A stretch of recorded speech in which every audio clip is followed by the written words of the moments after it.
Here's a couple problems off your thermochemistry review. This is going to be questions 8 and 9.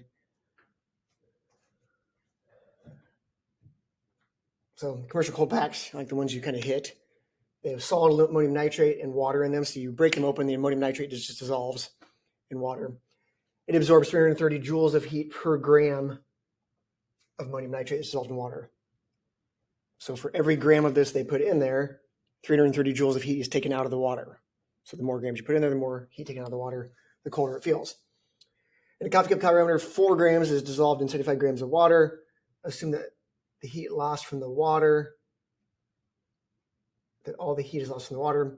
What is the temperature change of the water? So first thing, you might think, oh, I can go Q equals MC delta T, which we can do, try and figure out the temperature changes of the water. But first thing we have to figure out is how much heat is being taken out of the water. So notice it's 330 joules per gram, and we're doing 4 grams. So we can go 330 joules per gram times 4 grams of the ammonium nitrate equals 1,320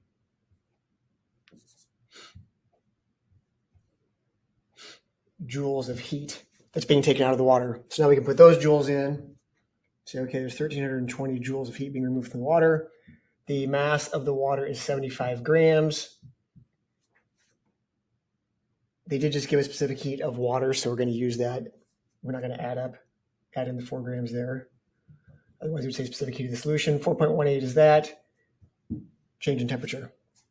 So take this, divide it by the product of those two things, and you get a change in temperature of 4.2 degrees Celsius. Probably not good enough to make a cold pack. Probably need a little bit more, but usually it'd be dissolved in a lot less water than that too. So temperature would change quite a bit more. Number 9. Acetylene is a gas commonly used in welding torches. If 2.32 grams of acetylene is combusted in a bomb calorimeter, the temperature of the calorimeter increases by 16.43 degrees Celsius. If the heat capacity of the calorimeter is 7.07 kilojoules per degree Celsius. So let's pay attention to that. Look at your label here. Kilojoules per degree Celsius. Notice there's no mass involved in that.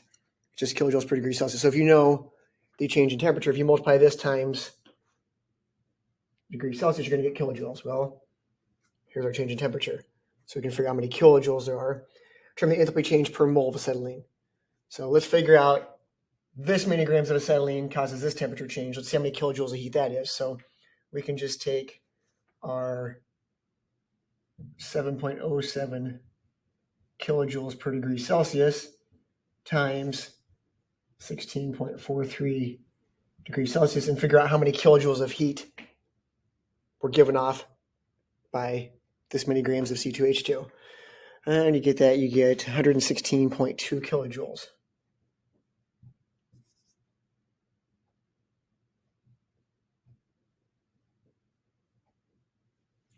So that is the amount of heat per 2.328 grams of C2H2 that is burned. So really you just need to turn this into moles, take the kilojoules divided by that. So, or I can just continue here and go C2H2 is 26 grams per mole of C2H2. Grams cancel. We're going to be in kilojoules per mole. Kilojoules per mole. So I'm taking the kilojoules divided by the moles essentially right here. And you end up with about 1,300 kilojoules per mole. So if this seems a little weird to you, you could have just turned this into moles and taken 116 kilojoules divided by